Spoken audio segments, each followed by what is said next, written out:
And we are back. Welcome to No Direction Beyond, the Starfinder news, reviews, and interviews podcast. I'm your host, Jefferson J. Thacker, also known as Param. I'm Alexander Agunas, the Everyman Gamer. I'm James. I write Code Switch. Yes, and we're also joined today by two very special guests from Paizo, Jason Keeley and Chris Sims. Hello. Hey, you two. Thanks for joining us. How's your day going? Pretty good. Yeah, it's going good. Yeah. Sweet. I think it stopped raining here for a little bit, so pretty good. Now, Whoa, it stopped raining in Seattle? Yes. Amazing. Oh, I'm pretty sure that there's some mad weather machine going on, at least over here, because we had 80-degree weather and had to turn the air conditioner up yesterday, and then ice storm today. So Wow. this is definitely not the fun times. But we're not here to talk about mad weather, or maybe we are. I'm not sure exactly what's going to be in these upcoming adventure paths. No, we are here to talk about the Starfinder adventure paths, current, and more importantly, upcoming. I'm excited. Now, I would like to address that those of you wondering where No Direction Beyond was a couple of weeks ago, this is a makeup episode, so thank you all for coming back and rescheduling. We had to cancel the last episode with hours to spare due to a family emergency that could not be avoided. However, we are back, we're not going anywhere, and we're going to have a fun time. We are also filming live in front of a Twitch audience. So if you have any questions for us or our guests throughout the show, type them out in Twitch. We'll be gathering those up throughout the episode and asking them on air as we can. So, you two, what can you tell us about what is an adventure path? Oh, well, we're going that basic. Okay.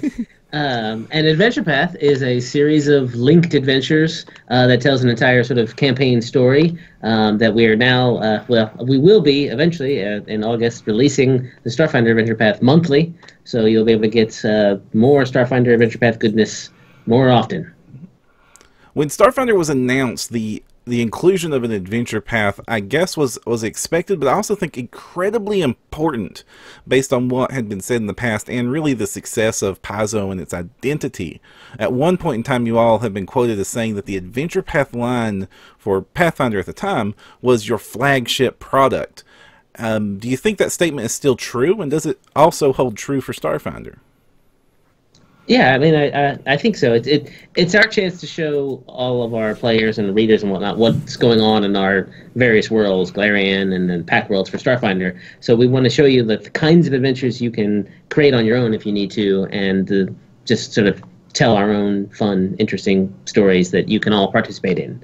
So, yeah, it's very important. And from my perspective, as somebody who's a little more new, to me, that's what Paizo is all about, is that type of storytelling. So, yeah. And that is a good point to bring up, Chris. I mean, Jason might as well have his own chair on the show at this point. But this is your first time on it. I'm coming for you, Alex. Laser fight. I guess we're going to have to laser tag battle for the last hosting slot. Joe, I'm going to be at PaizoCon this year. Jason, laser tag battle for the hosting slot? Sure, yes. Why not? It's on. Yes. Do you guys have laser tag in Seattle, or is it too wet? No, that stuff is usually indoors. All right. Hold on. Karaoke fight. Oh, I don't know if you want that. I'm pretty sure that every time I open my mouth to sing, discordant note comes out. Well, then I want that. I'll win. Anyway, enough about this. Now, Chris, this is your first time on the No Direction show. So for those of you who have yet to be acquainted with you, what can you tell us about how you got involved in the role-playing hobby? In the role-playing hobby? That's going way back. I started playing Dungeons & Dragons when I was 8 years old with basic D&D. So that's how I got started. If you're talking about how I got started writing or working, I started actually reviewing material back in 2001 or so during 3rd edition, and long story short, I ended up editing for Wizards of the Coast, and the rest is kind of history. I moved forward from there. I've been working in the industry ever since, really. Awesome. what products might some of our listeners be familiar with that you've worked on? Third edition Rules Compendium, 4th edition Dark Sun, all the 5th edition books, and my first Starfinder product that I was privileged to work on is going to be Armory. Ooh. Yeah, right? Yeah. Ooh. The Armory is one we're very much Yeah, looking forward to. You guys have been teasing us with the Armory since Gen Con. We know what you guys want. We want more stuff. More everything. lasers. More everything. Yeah. We already have all the stuff, so Yeah, we have to share the stuff. But we need to know what we're going to be pointing that stuff at and making explode. So the first adventure path to launch for Starfinder was the Dead Suns Adventure Path, which involved the Starfinder Society directly and was released bi-monthly, and will finish up here very shortly as we come into Gen Con, correct? The last issue will be out in June. In June. And how's the feedback been with that? I think it's been pretty positive. People have... I've been listening to a few actual play podcasts of people playing through the campaign, and I really like what I'm hearing, so I think it turned out pretty well. I mean, that has to be... It's turning out pretty well. That has to be a trip to have worked on these products and then hearing so many different groups and actually being able to listen to people play it. Yeah, it's kind of helped me with the development. Actually, it's like I started listening to some of these actual play podcasts before we even finished developing number 5 and number 6. So I sort of started thinking about like, oh, people are asking this question. Maybe I can answer it later. And actually, when they read it, they'll be surprised. Now, James, that's part of the magic of role-playing games, though. I mean, working on role-playing games is seeing people playing with that stuff and talking about it. That's one of the best things about it. So, now, James, you're actually running Dead Suns, aren't you? Yeah, and Alex is playing in it with me. Ooh, how's that going? I've been trying to kill him every session, and it's almost working. I'm getting like this close. Literally, he got me in our last game. He got me to 0 hit points, 0 stamina, 0 resolve. Whoa! Literally, 1 round more. If someone didn't shove a serum down my throat, I would have been dead. I've done everything. I've burned him. I've sicked large creatures on him. I filled them with worms. Very large creatures. No, I had so many worms in my body. It was not fun. No, not fun at all. No, yeah, he's definitely tried, and I've made it as easy for him as possible because I'm playing a melee soldier. So I just charge in there with my sword, and James is like, "Oh, hey, look, I have a dinosaur, and you have a 15-year-old soldier." Yay! Are you going to be helping James out here, Jason? Yeah, killing probably. Alex? We can talk about Volume 5, which is coming out this month. And you can kind of see, this is a very colorful cover. And you can actually see there's a fun beastie right here that will most surely be able to swallow and chomp up Alex, I mean. So, can it literally swallow him? It might be able to. Actually, let me check the stats. Hey, you sweat. I see Alex sweating. Yeah, Alex is sweating. It has an ability. It has an ability called Double Bite. Oh God! Oh, 2 bites, 1 boy. Yeah, Double it's kind of got 2 mouths, one up here and one down here. It's pretty big, and it does have swallow hole. So if I get swallowed, good luck with that, James. Which mouth do I get swallowed by then? With the upper mouth or the bottom mouth? Top one. Whichever one it chooses. Yeah, it's bigger than you. Yeah, I do. The bestiaries, like looking through as a GM, are some of my favorite parts of those books because the flavor text that comes with some of those creatures is amazing.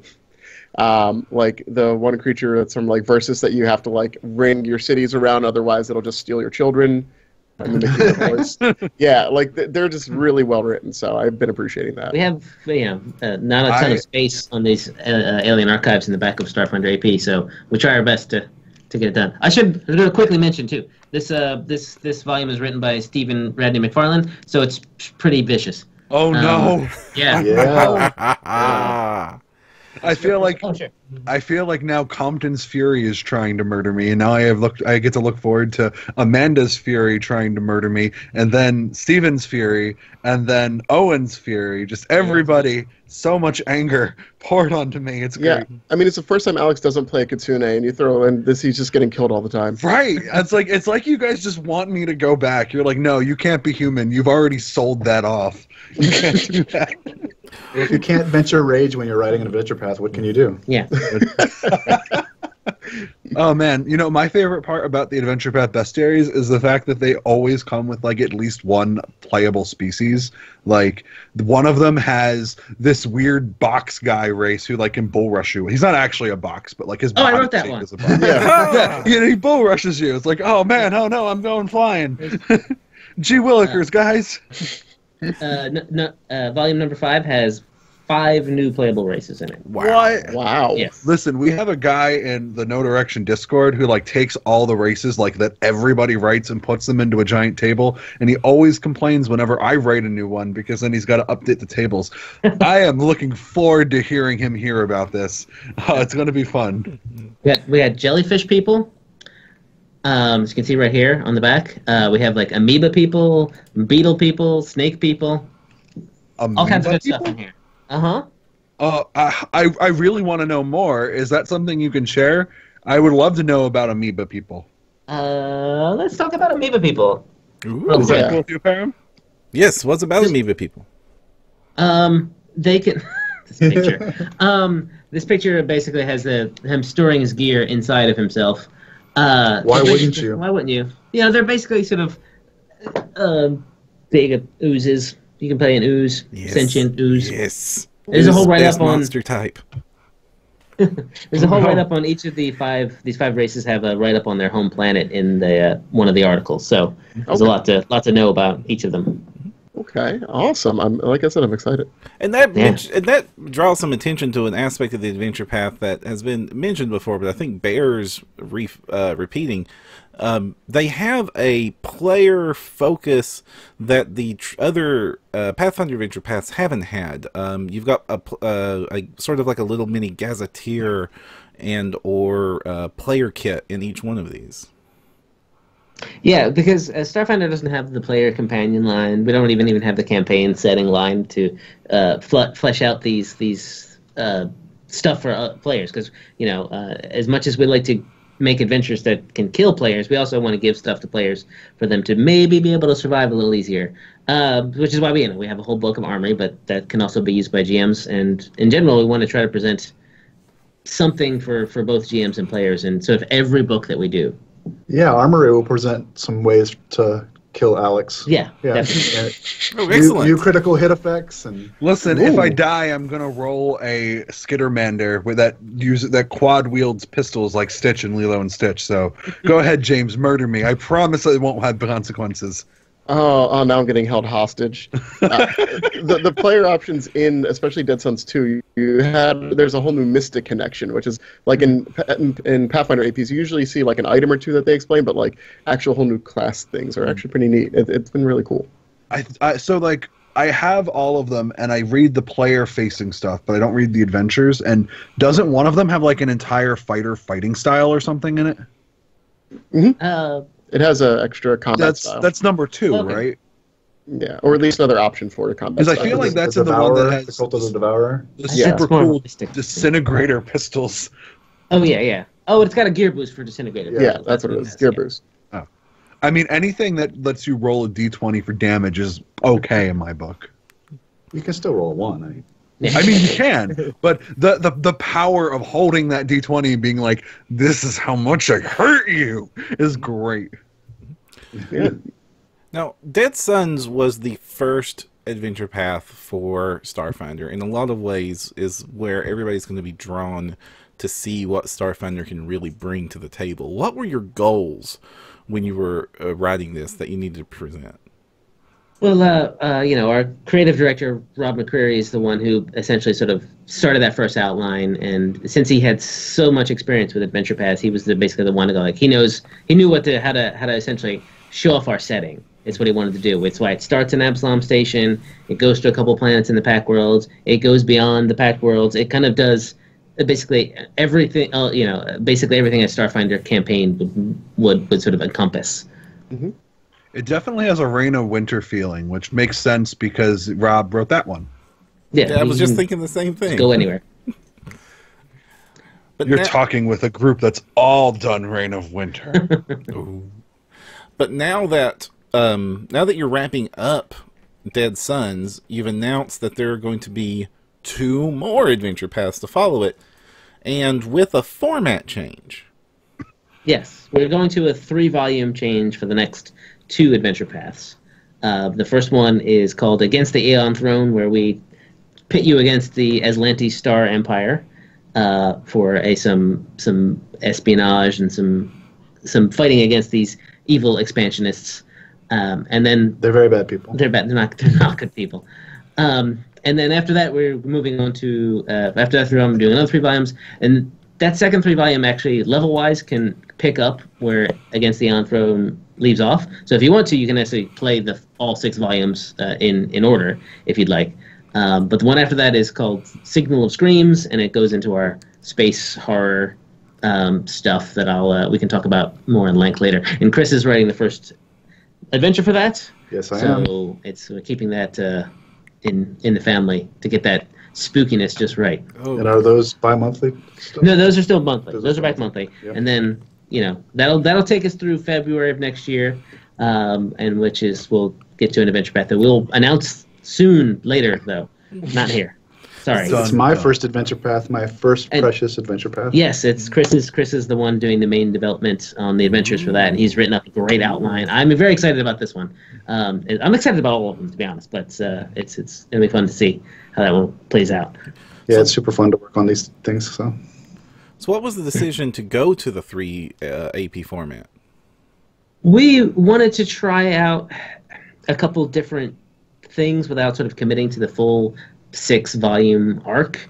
And once we were switching over to monthly, we wanted to go like, well, we can kind of like essentially sort of like catch ourselves up if by the end of this year we should have had two adventure paths and gotten through a third. So we're sort of like in a way to sort of short circuit that to get back into the regular schedule.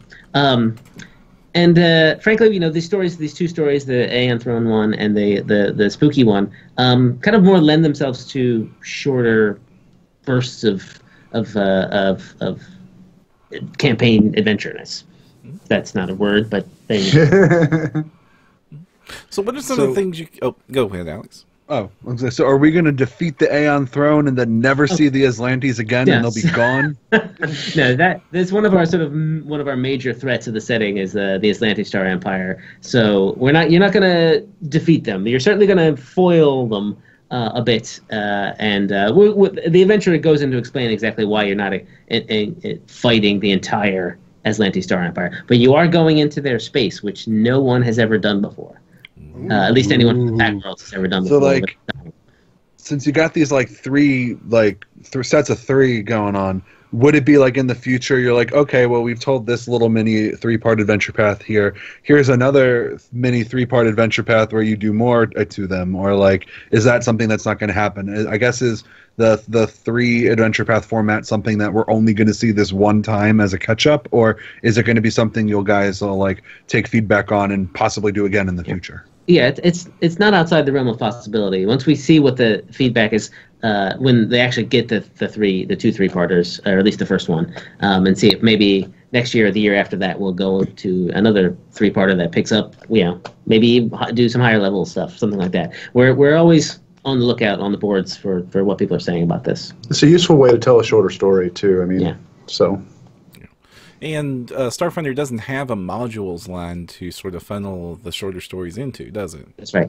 No, it doesn't. I guess you have the... We have the scenarios for Starfinder Society, which can also tell short story, but that is something in between a scenario and a full adventure, 6-volume adventure path. We have to fit those stories in somewhere. Plus, the setting is so vast that, and there's so many stories to tell that, every day I find something new, even working on it, that I'm like, oh man, I could run a whole campaign based on this. So. Right. Yeah. Oh, we have a lot of good questions now, Param. Should we pick one? Yeah, let's go ahead and grab a question from the audience real quick. Pick one, Alex. Imperiosaur says, are we going to see campaign backgrounds in Adventure Path player guides the way that Pathfinder Society and Pathfinder's campaign lines have campaign traits? Specific. Actually, the very first Against the Throne volume, which was written by Ron Lundeen, so it's going to be good. Does introduce a new theme that is not necessarily everyone has to take for this particular adventure path, but it basically presents a sort of the colonist theme, and this adventure path sort of begins on a sort of new colony that of the Pack Worlds. That's pretty. The second one actually has a theme that's related in that way too. I mean, it's not something that you would have to use. Right, the second volume of. No, not the second volume of Aeon Throne, but the second Signal of Screams. Oh, Signal of Screams. Oh yeah. Oh, that's I guess along those same lines, Imperiosaur also wants to know if we're going to see player's guides for the new Starfinder APs. Probably not for until we get some sort of like legs under us a little bit more. At the moment, what we're doing, at least for Against the Throne and for Signal of Screams, presenting on the first page of the adventure some basic sort of like, hey GMs, this is how you maybe get some plot hooks. You might get your players interested, that work a little bit like super mini players guides. I think, for example, the first volume of Against the Throne has basically like for every of the themes, one of the themes in the core rulebook, where it says like, for this character knows this important NPC, good aligned NPC, how you know this person. Okay. If you're the icon, you might have saved her life to such and such. No, That's pretty cool. I'm trying to avoid using the word themes because we're going to have some adjective crossover here. But what are some story elements and game elements that Against the Aeon Thrones is going to present that is different from what we've seen in the Dead Suns? Well, as I mentioned, you're going into the Atlantis Star Empire space, which is basically forbidden. In fact, the stewards, where the Pack World sort of peacekeeping organization, have sort of forbidden Pack World ships from going to the Atlantis Star Empire space, because anyone who's done so has been killed. So there's some espionage in there, basically working your way through kind of behind enemy lines sort of feel, not being able to necessarily go down to Absalom Station's corner shop and buy whatever the heck you want. So like working with what you find, that kind of stuff. And then sort of learning about the Atlantis Star Empire as you go, and their terribleness. Oh, their terribleness! How strong an adjective! Yeah. I mean, it's not just a completely pleasant neighborhood to just go visit. No, it's not a pleasant trip. So you're telling me that I'm not. Go ahead. You're gonna be going to a prison moon, a research station with enslaved scientists.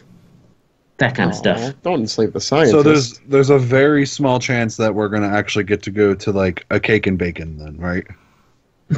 I don't know. I don't even know what that is. What is that? Alex, what is that? Tell us what that is. It is like a little. It's like a little restaurant with that specializes in putting out cakes and bacon. I've never heard of this thing before, but I like cake and no, the like Aslanti do not like bacon. That's what makes them so bad and evil. And they will not tolerate cake. I get not liking cake, but bacon's essential. Also, no pie. Well, we all have to make sacrifices. Huh. Now, is Chris a lich or a necrovite? Me? Yeah. Hey. What? Why would you ask that? Because he doesn't like anything that's wholesome or good. He likes it. No, I love that stuff. I'm talking about I misunderstood what you said then. I'm sorry. All right, so yes, and now that you know my secret, I'll have to come to visit you soon. Oh, please don't do that. It'll be very easy. He's very powerful.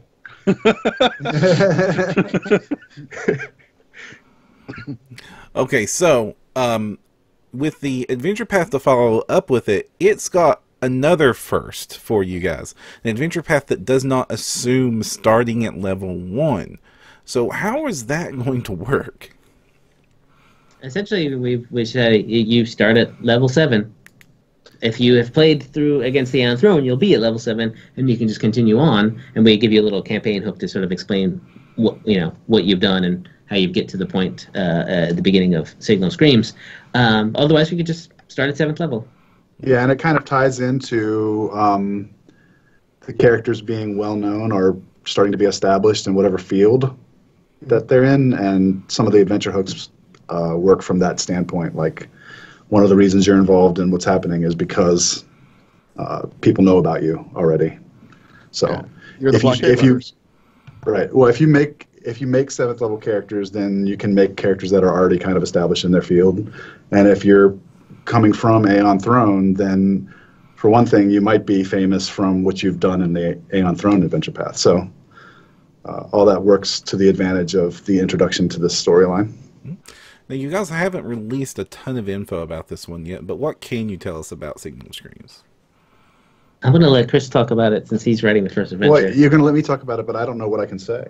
I mean, people don't want to necessarily be 100% spoiled, but anything that they might read on like the product page, you can talk about where it starts and what you're doing there. So how it starts is you're invited to the soft reopening of a resort in the diaspora, and it's an invite only. They ran a contest too, which is another possible adventure hook where some of the PCs could have won a position to go to this resort, and when you get there, things go very wrong. I don't know that going to...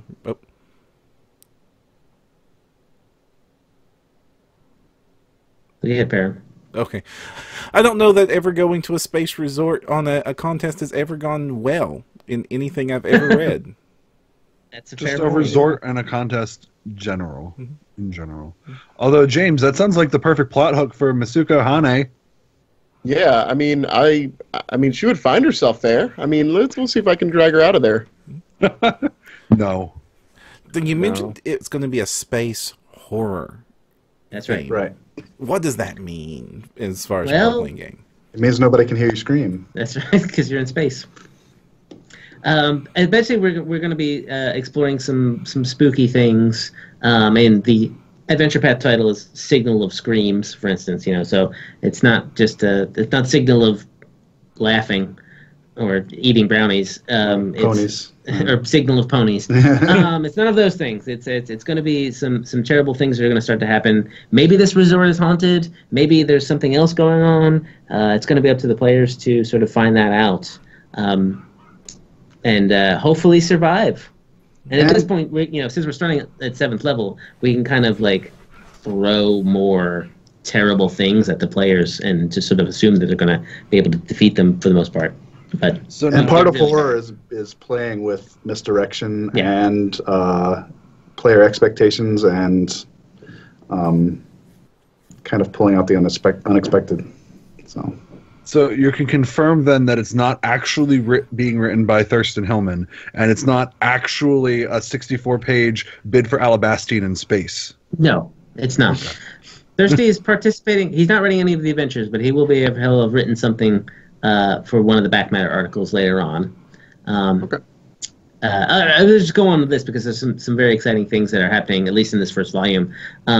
The first volume also includes a little bit of a sort of corruption system that is a little. It's based a little bit on the one from Horror Adventures Pathfinder, but sort of updated for Starfinder in a lot of ways. And we also have an article that's about running horror campaigns and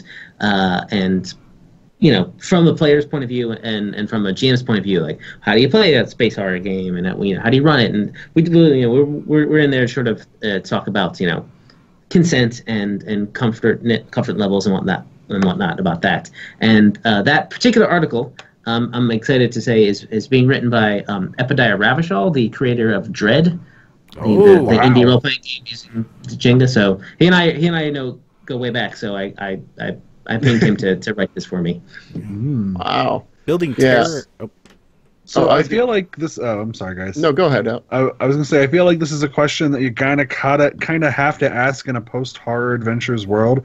What's this article gonna bring to the table that giant 256-page book doesn't bring to the table? Well, it's going to be because we can't assume that everyone who's played Starfinder has played this sort of That's has read fair. this entire book. So it will cover some of the same ground, but we are going to focus more about like what does we're not going to go through every single sort of horror genre, for instance, because we only have 8 pages, and we're going to talk a little bit more about like things that might be specific to science fantasy horror. You know, creatures in the dark, body horror, you know, augmentations going wrong, that kind of stuff. So, and then there will be some player content in there too, like a new. That's the new theme. That's what it is. There's sort of like a parapsychologist kind of Ghostbuster kind of theme, and maybe there might be some new other player options in there as well. I want to play a Starfinder Ghostbuster. Who doesn't? With the corruption system there in horror adventures, it got a little bit of flack for people going, well, I don't want to get corrupted. These benefits are cool, but they don't play off of, they're not worth the risk I'm taking. Does this system more for the GMs to just say, hey, this is a consequence of your actions? Or is it something that a player could aspire to? Because players want to aspire to that corruption system, which is weird. Yeah, it's sort of a GM tool, but we like to sort of give the players the option to buy into it or not. The way I actually ended up doing the writing for that just to make sure we had it done early, and I wanted to make sure that it was it's optional it's not integral to the adventure path. Whether we put markers in there so you know when to use it, but I wanted also to have it be like, well, hey, look at some of these powers. I get to pick one. Maybe I'll decide to sort of give in to the corruption. It's a lot easier, I think, to fight off the corruption for the Starfinder one than in the Pathfinder one. As long as you don't really have a terrible bad day. At the end of the day, if you have, it's basically at the end of the day, if you have some resolve points left, you can spend one to sort of fight it off for now. But eventually there'll be a day where you've been knocked to 0 hit points and have 0 resolve, and then you fail that save at the end of the day, and you've taken a further step into whatever corruption it is. And now my right arm is a tentacle. No. Could be a benefit. I mean, it depends if you liked having 4 fingers on that arm. Or if you want calamari anywhere you go. Oh, Well, it's also a benefit for NPCs in the campaign as a narrative kind of hook for taking them down a certain road or something like that. So, Yeah. can be useful that way too. Yeah. Now, comparing this to the horror adventures actually leads me to think of how has writing, now that you've got a lot of experience under your belts on this, how has writing a Starfinder adventure varied from writing a traditional fantasy adventure? Well, the one I ended up writing for Dead Sons, it's actually kind of weirdly, it takes place on a ruined city where you don't have the sort of comforts that you might have in Absalom Station at your fingertips. So it becomes a little bit like a kind of more of that skews a little more fantasy, or at least, not super science fiction-y than other stuff. But the ones I've been through development on becomes a sort of question of like, PCs have a lot of access to information in the future / sort of the present. So, you have to take that into account. Travel is probably more widespread than in a fantasy adventure. But there's a lot of sort of themes that you can hit about like, oh, these people are trying to do bad things. Let's stop them. Well, you can also play on modern assumptions about technology and use that to your advantage when you're writing the story. Because a lot of people know a lot about modern apps and stuff like that, and you can use that information to work something into the adventure. I kind of already have in my adventure, so. Ooh. I'm very excited about the second adventure path. Aeon Throne seems cool, but man, horror sounds great. After seeing what those worms did to Alex, I would like to see more things. What can I say? James enjoys beating me up in adventure paths just like I do to him in Strange Aeons every month. I get killed every week. Oh, it's great. Every single session he's died. It's wonderful. And it's the best because he has the highest armor class and the most hit points in the group. I'm so good at that game. I'm dead all the time. Sorry. Back to Starfinder. Now that you've got to work with it, is the space combat and those sorts of rules going to work into these adventures? Oh yeah, we have. We try to. It might not be in every one of them. I'm trying to think of. Yeah, for the most part though, there's a little something, in at least one sort of encounter that involves the Starship combat rules so far, and we want to sort of show that it is part of our game, and we want to sort of let everyone know that we haven't sort of left it behind. I don't think it's too spoiler to say that mine starts with it. Yeah, a lot of them, and it ends up a lot of them end up either starting with Starship Combat or ending with Starship Combat. The tricky thing is to sort of make sure that the PCs have had the time to upgrade their ship to the correct tier, and to have the fight that you need to have at the time you need to have it. Because we don't really talk about how long it takes to level up your character, right? It just sort of like happens. Maybe you take a rest, or maybe you have some downtime on your ship, and you just sort of, I get these abilities. But we have hard-coded in those rules. It takes X amount of days to level up a starship, to install new things. So we have to sort of occasionally sort of give sort of little tips in the adventure, like, at this point they should probably boost their starship up next year so they can have the fight at the beginning of the next adventure or something like that. Well, that leads me, since you mentioned it happening at the beginning of Signal of Screams, how do you make Starship combat scary?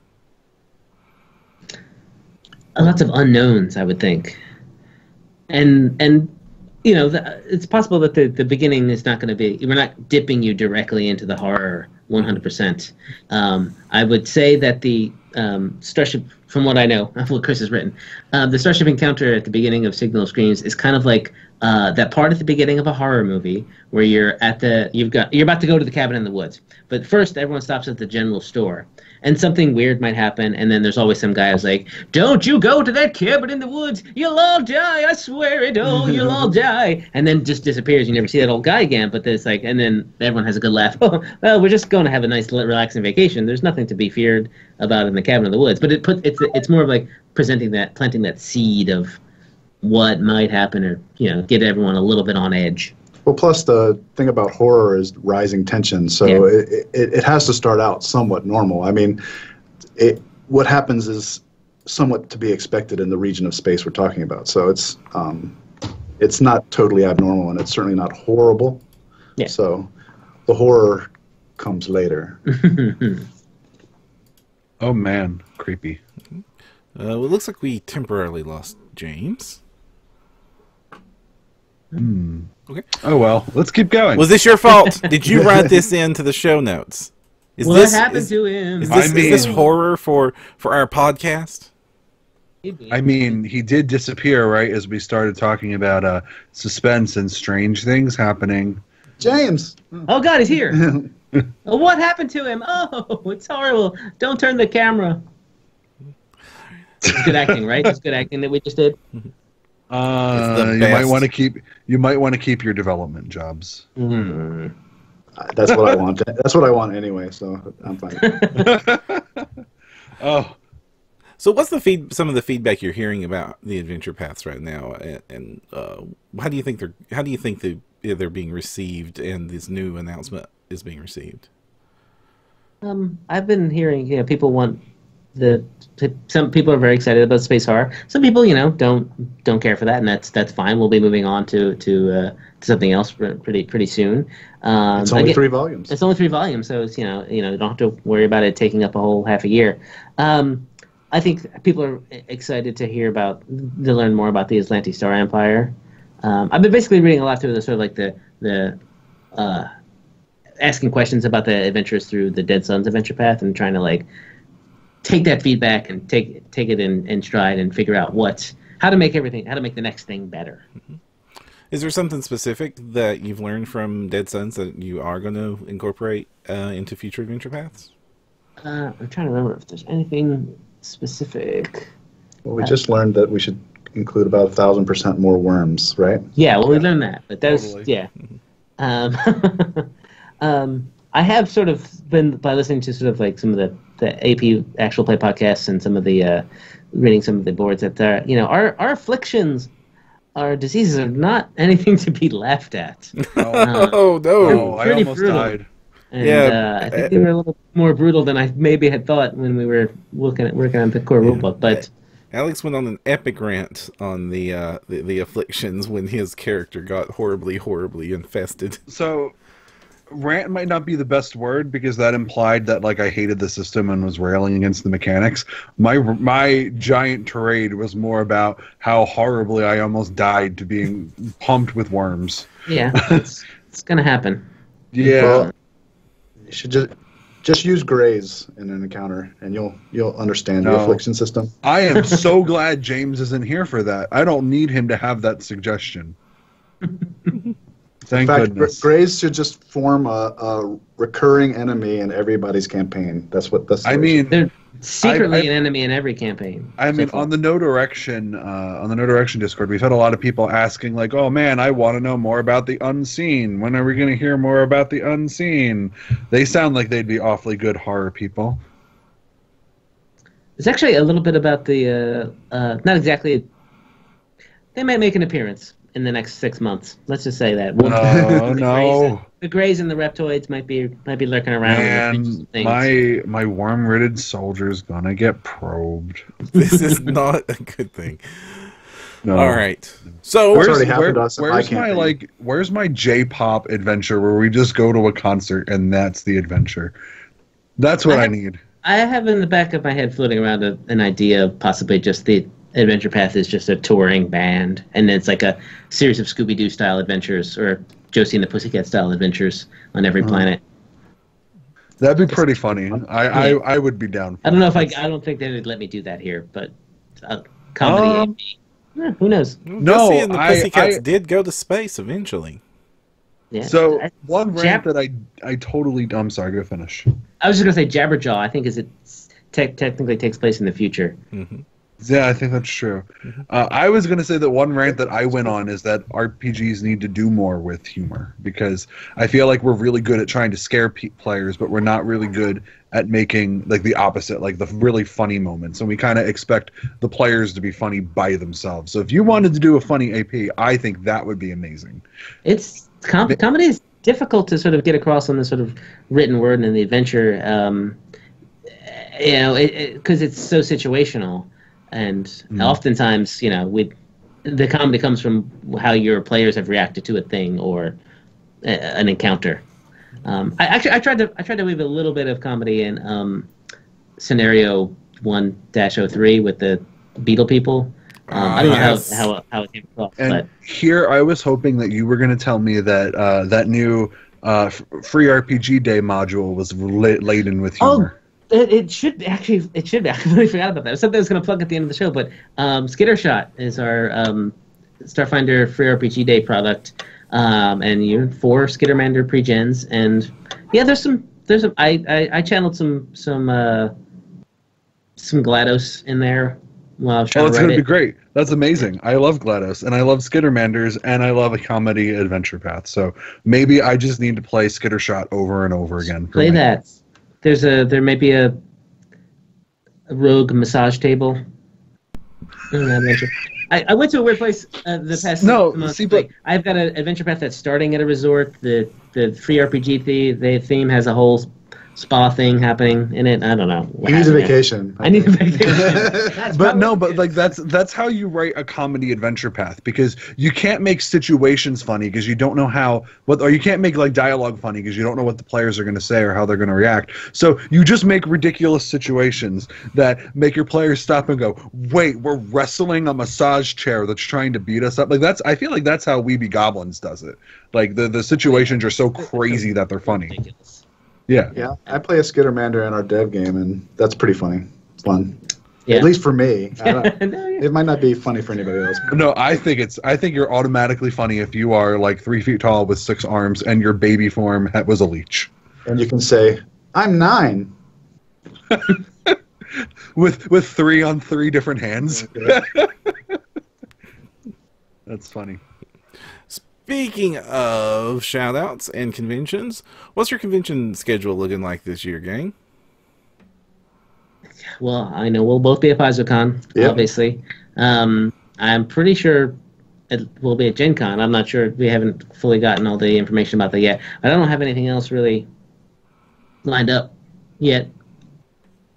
Chris, you going anywhere? Are they sending you anywhere? They're not sending me anywhere besides Gen Con and PaizoCon that I know of yet. Yeah. Well, with PaizoCon right on top of us, any of our fans have anything cool to look forward to that you're involved with there? Well, I'm actually running Skittershot at least twice. Oh. So as part of the lottery system. So if you can get in that, that'll be fun. And we're talking about all sorts of. And I think that might be where we're going to announce Chris's AP. Ooh. Hopefully, because by the time August rolls around for Gen Con, it might be too late. What do you mean announced? Just sort of at the banquet or at the AP panel, we have to sort of announce it before it ends up on the store. Okay. And people just sort of stealthily find out about it. We just sort of have a big to-do. You have to give us an episode content, or else we can't talk about it. Oh, that, yeah, too. So these guys can talk about it. Yeah, totally. All right. I mean, it'll be a great episode because it'll be like, hey, remember that other episode? You can see us hinted at Adventure Path here, and now watch us live here. It'll be great. Talk about it. Awesome. All right. Is there anything else you two want to shout out that you guys are working on? No. Oh, well, I don't know. Hi, Alex. I'm editing something he's writing. Oh, I wasn't sure if you wanted to announce that because I didn't know if you wanted already to cross. put it on the internet, so why not? Yeah, but I didn't know if you wanted to cross your Paizo hat with your U hat here on this Well, episode. this is at the end of the where I can talk about my. Oh, okay. Stuff. I Well, think, then right? I guess. That part? So. Yeah, okay. So I ran a Kickstarter for a book that was all about weird ways to use skills in Starfinder, and Owen and I were talking, and Owen was like, you should see if Keeley will edit it, because Keeley knows all the Starfinder rules. And I was like, I don't think I'm good enough for Keeley, but I'll try. And it turns out I was good enough for Keeley. Yeah, and Jason Keeley is my editor. I don't know. Maybe you have a higher standard than me. Like, you must be at least this. You must be at least Adam Deigel to hire me. That's not true. I did a lot of stuff. I've done a lot of editing for Wolfgang and stuff. So it's not just Paizo people. I'll do freelance. So find me online. You heard it here, folks. If you're somebody who wants to hire Jason okay, Keeley, well, it's going to cost you. It'll cost you, but he's right there. Email him. And Chris, anything else? What about you, Chris? Can we pimp you? What are you working on, Chris? I'm just working for Jason Keeley on his Adventure Path first episode. So, all right. Nothing else exciting. What else has been announced that we're working on here? Anything? I mean, everyone, Alien Archive 2. Alien Archive 2. Yeah, I've been working on that. Yeah, you've been working on that. Mm-hmm. It's coming out. That'll come out later this year. This is all stuff coming out like around October, November. Mm-hmm. Anything cool you guys can say about Alien Archive 2? Art looks pretty good so far. The art looks pretty sweet, yeah. Yeah. And especially the art for Alex's little... Oh no! Oh, we have to wait. The art for that is in already. Oh, sketches. We have sketches, yeah. Oh no! I don't think the world is ready for how great that's going to be. We definitely want to shout out to PaizoCon, which is coming up on us in less than 5 weeks, gang. Oh crap! Aaron always has this on hand, and I don't. Isn't it like 36 days or something like that? Does that sound right? I mean, oh yay! Yeah, that would be because 6 would be the 23rd of April. So no, it would be 37 days. Mm-hmm. Sorry, I didn't mean to. Yeah. And this is going to be that sounds really soon. Mm-hmm. Yep. It is pretty soon. Yeah, it's really soon. And this will be the first PaizoCon I'll be able to attend, so I'm definitely looking forward to seeing you all there. I know that No Direction as a network, we're planning some events and stuff at the convention that you all should pay attention to. There might be a live panel or some sorts of stuff like that. It is going to be at Seattle, the Doubletree by Hilton Hotels, May 25th through 28th to the year 2018, as in a few days from now. Yeah, right. Yeah. If you're listening to this in the future, it was awesome. It was probably great. Param, can I plug a couple other things about PaizoCon? Sure. Yeah, plug everything. Plug all the plugs. I'm running one of the celebrity games with our awesome artist guest of honor, Taylor Fisher. I think that's right. That's going to be fun. I have something stupid in mind. And we're doing delves. And what was the other thing? Oh, this year, like with other Starfinder developer Joe Piscini and I last year did a puzzle hunt that was pretty well received. And we're doing it again this year. There will be prizes. So come. I think you'll be able to it might even be mentioned in the program, so you'll be able to find it, or at least in the swag bag, you'll have the first page, and it's a bunch of fun little puzzles that we make. And you need to come play the Starfinder delve, because then you can blame your death on me. Your inevitable, gruesome death on yes. me. Oh man, I don't know if I can handle that much blaming. I'll just laugh. Blaming me just results in me laughing. He's cruel. Ask Jason. He says, "Hey, you didn't do this thing," and I was like, just laughing, like sitting next to the Joker. Alex, the agent of chaos. What? Huh? Me? Sorry, I was gonna go. Alex, do you have anything to plug? I mean, I'm pretty sure that I just plugged my big thing. Phrasing. Let me think. Anything else that I should plug?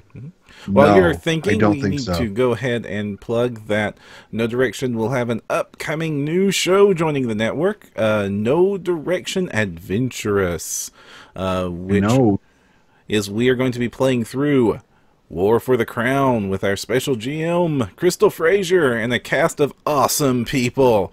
You can go to our website to find out more about that. The episode is imminent. Ryan has been furiously editing it, and it was a blast to play through. Some excellent people. We also announced the other upcoming show that's going to be joining the network, the RPG Design Club. More of that coming soon. Right? Oh, you were about to say something? Me? Yeah. No, I was just giving you a thumbs up. Yes. You did good. And you got all of our great shows. Yes. If only we had some really cool celebrity person to run like a Starfinder version of No Direction Adventures. No. We cannot do more of these. We can't. I'm pretty sure Param is like stretched to his absolute limit. Four podcasts is enough, guys. That's if a you've lot. ever seen like Sonic Adventure 2, where Tails fights Robotnik and he goes, "My machine has reached its limit," that's Param. Oh no. But Param is Tails. this No Direction Beyond, No Direction Adventurous, and of course No Direction are all supported thanks to our generous patrons at Patreon. If you wish to support the show and help us produce more content, we appreciate each and every one of you. All right. If people were wanting to get in touch with you, Jason, where can they find more about you? Oh, you can find me on Facebook under my name. You can find me on Twitter at Herzweston, HERZWESTEN. Okay. And Chris, where can people follow you? The best place to contact me or follow me is on Twitter at Chris S. Sims.